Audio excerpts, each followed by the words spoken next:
Pero enseguida Jesús dice lo siguiente: pero yo también te digo que tú eres Pedro, piedra, y sobre esta piedra, sobre esto que tú confesaste, sobre lo que Dios mi Padre te dijo, es sobre lo que yo voy a edificar mi iglesia, y las puertas del infierno, ¡ojo!, no prevalecerán sobre ella.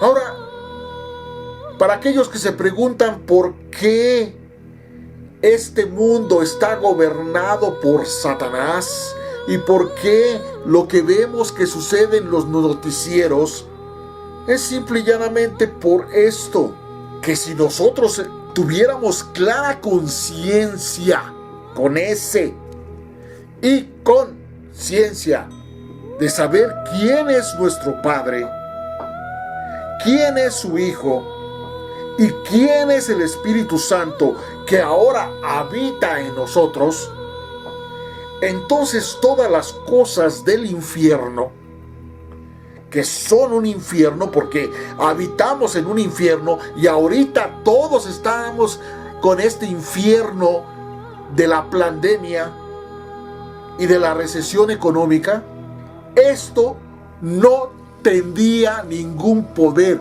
no podría prevalecer, porque lo dijo Jesús el Cristo: las puertas del infierno no prevalecerán contra ella. Es decir, mi iglesia, aquellos que reconocemos que Él es el Mesías, el Cristo, el Hijo del Dios Altísimo y viviente, somos su iglesia, y las puertas del infierno no prevalecerán contra ella. Y a ti, Pedro, sobre lo que tú estás afirmando, sobre lo que sale de tu boca y lo crees con tu corazón, te daré las llaves del reino de los cielos. Y todo lo que ligares en la tierra será ligado en los cielos. En otras versiones dice que todo lo que ates en la tierra será atado en el cielo. Y todo lo que desates en la tierra será desatado en los cielos. Por eso, para aquellos que están averiguando de la física cuántica y de la medicina cuántica, se van a dar cuenta de que esto que Jesús el Cristo estaba afirmando es una realidad. Todo lo que yo ate aquí en la tierra automáticamente es atado en el cielo, y todo lo que yo desate aquí en la tierra será desatado en el cielo. Entonces mandó a sus discípulos que a nadie le dijesen que Él era Jesús el Cristo. Ahora, estos son versículos que tendríamos que analizar detenidamente, porque si hemos visto todo lo que sucedió con el nacimiento del Mesías, ¿cuál sería el interés verdadero y real de Jesús, ya un hombre hecho y derecho, de ocultar lo que era evidente desde el momento mismo en que vino a este mundo? ¿Acaso alguien que afirma que las puertas del infierno no pueden prevalecer sobre ella tiene miedo? No, señores, de ninguna manera. Por eso es que podríamos atrevernos a decir que este versículo no estaba dentro de las cosas que dijo Jesús. Estoy hablando del versículo 20. Entonces mandó a sus discípulos que a nadie dijesen que Él era Jesús el Cristo. Por eso es tan interesante, queridos amigos, que nos demos a la tarea de averiguar, indagar, investigar. Por este canal se llama Escudriñando tu Palabra, porque no podemos tragar entero. Tenemos que desmenuzar cada una de las informaciones que la misma palabra de Dios contenida en la Biblia nos da para poder estructurar la esencia misma del mensaje de Jesús el Cristo. Pero si nos vamos a otras versiones de la Biblia, vamos a ver la más nueva o la más reciente de todas. Entonces vamos a ver qué versiones podemos tener: la Biblia latinoamericana, la Nueva Traducción Viviente, y vamos a irnos al lenguaje actual. Y en el lenguaje actual vamos a probar aquí nada menos que el que podamos irnos nada menos que a Mateo. Y veamos ese mismo capítulo, el 16, en el versículo 13. Vamos al 13 y dice lo siguiente. Veamos todo en una versión absolutamente nueva. ¿Quién es Jesús? Cuando llegaron cerca del pueblo de Cesarea de Filipo, Jesús preguntó a sus discípulos: ¿qué dice la gente acerca de mí? ¿El Hijo del Hombre? Los discípulos contestaron: algunos dicen que tú eres Juan el Bautista, otros dicen que eres el profeta Elías, otros que eres el profeta Jeremías, y hay algunos que dicen que eres alguno de los profetas, pero que ellos no saben quién es, o que ellos no saben quién de ellos eres. Entonces Jesús le preguntó: ¿y ustedes qué opinan de mí? ¿Quién soy yo para ustedes? Pedro contestó: tú eres el Mesías, el Hijo del Dios que vive. Ojo, el Hijo de Dios que vive y da vida. Y por eso podemos darnos cuenta de los diferentes nombres que tiene Dios. Y entre ellos está Yahvé Sebaot. Y significa justamente esto que estamos leyendo: aquel que vive y da vida. Por eso, ¿cómo podemos estar confiados que una vacuna nos va a dar vida si resulta que lo que necesitamos realmente es que Dios que vive nos dé vida? ¿O acaso ustedes piensan que una vacuna les va a prolongar su vida? Pedro contestó: tú eres el Mesías, el Hijo del Dios que vive y da vida. Jesús le dijo: bendito seas, eternamente feliz seas, Pedro, hijo de Jonás, porque no sabes esto por tu propia cuenta, ni porque te lo haya enseñado hombre alguno, sino que mi Padre que está en el cielo te lo enseñó. Por eso te llamaré Pedro, que quiere decir piedra, y sobre esta confesión que tú has hecho, edificaré y construiré mi iglesia. Y la muerte no podrá destruirla. A ti, Pedro, te daré autoridad en el reino de Dios. Todas las cosas que tú prohíbas aquí en la tierra, desde el cielo, Dios las prohibirá. Y todas las cosas que tú permitas aquí en la tierra, también Dios las permitirá.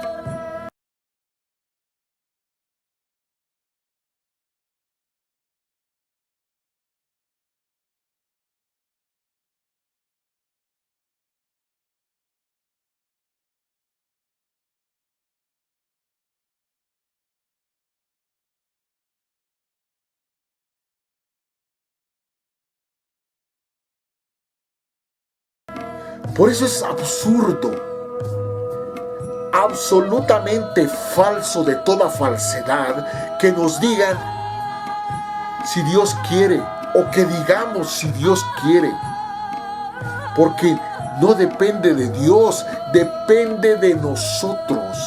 Entonces, que es el versículo que podemos asegurar que fue añadido, ordenó Jesús a sus discípulos que no le contaran a nadie que él era el Mesías.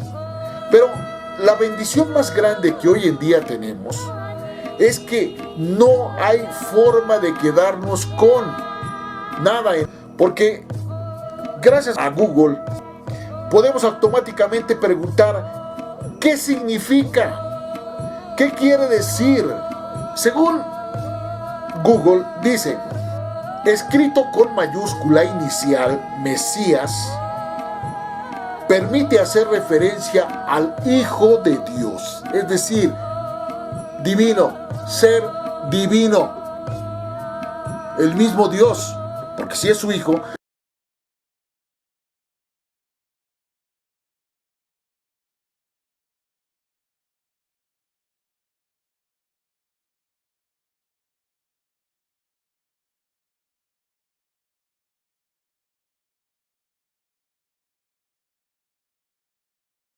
por eso, religiones como los Testigos de Jehová, que afirman que Jesús no es el Hijo de Dios, son absolutamente peligrosas, porque nos desvían de todo lo que estamos escudriñando.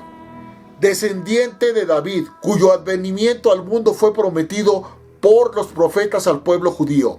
Los cristianos entienden que el Mesías vendrá como rey y restaurador y siervo de Dios y creen que Cristo es el Mesías, Salvador enviado por Dios y anunciado por los profetas para liberar al pueblo de Israel.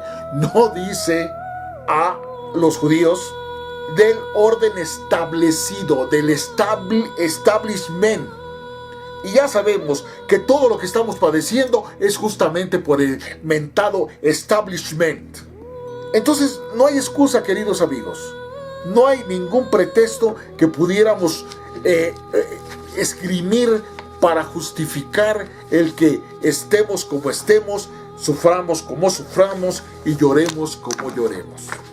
Bueno, dice en el versículo 21, fue llevado al templo para cumplir con el pacto que Dios había establecido con Abraham. Y esto aparece en Génesis 17. El compromiso que Abraham adquirió con Dios es que todos los varones deberían ser circuncidados.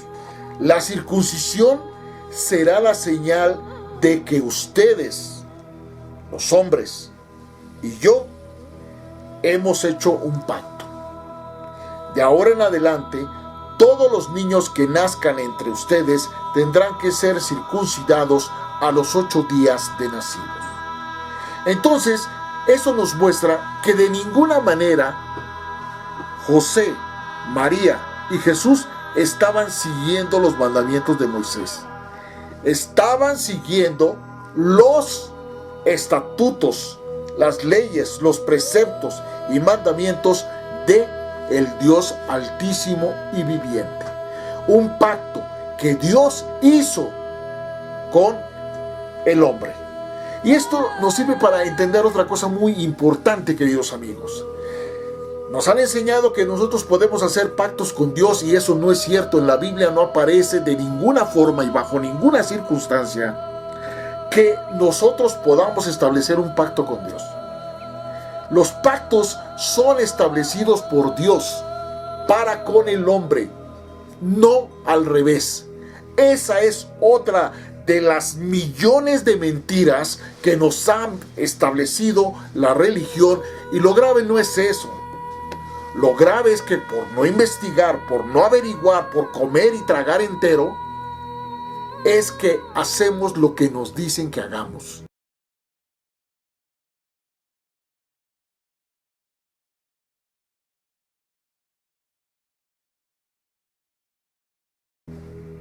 Pero no lo analizamos, no lo escudriñamos, no lo investigamos, no lo averiguamos, no indagamos absolutamente nada. Como ovejas al matadero, ahí vamos. Y aquí estamos dándonos cuenta de que a pesar de que José, el que añadió la información judía a María, el Espíritu Santo que se manifestaba a través de Jesús el Cristo, les prendió la vela para entender que ellos tenían que cumplir con el pacto de Dios con Abraham, no con la ley mosaica. Y entonces dice claramente, como se cumplieron los días de la purificación de María, le trajeron a Jerusalén para presentarle al Señor. Como está escrito en la ley del Señor, es decir, que ahora vamos a hacer lo que dice la ley de Dios. Como está escrito en la ley del Señor, todo varón que abriere la matriz será llamado santo al Señor, primogénito. Sabemos claramente que el judaísmo está sordo, ciego, mudo, no palpa, no huele, no nada. Y sin embargo, seguimos esa enseñanza de todas las religiones que tenemos en Occidente, derivan del judaísmo, que está absolutamente caducada porque es una religión acústica. Simeón, Dios ha escuchado, vino por el Espíritu Santo al templo. En este momento, cuando Simeón habla con María y con José, se da cuenta claramente de que se ha cumplido la llegada del Mesías, que los judíos todavía están esperando y que se dio en el templo de la religión judía. Levantó sus brazos al cielo Simeón y tomó al niño en sus brazos y bendijo a Dios y dijo: ahora despide, Señor, a tu siervo conforme a tu palabra en paz, porque han visto mis ojos tu salvación, la cual has aparejado en presencia de todos los pueblos, luz para ser revelada a los gentiles y la gloria de tu pueblo Israel. Y José y su madre estaban maravillados de las cosas que se decía de él, y los bendijo Simeón. Ahora vamos a desglosar el significado de los nombres. María, ser principesco, exaltado y excelso. José, el que añade, fue quien enseñó a María a cumplir no con la ley de Dios, sino desgraciadamente con la ley de Moisés. Ahora, Ana, Dios se ha compadecido. Mientras adoraba en el tabernáculo, Ana lloró y suplicó eso justamente que había sucedido en una espera de 84 años sirviendo al judaísmo. ¿Cuántos años tuvieron que pasar?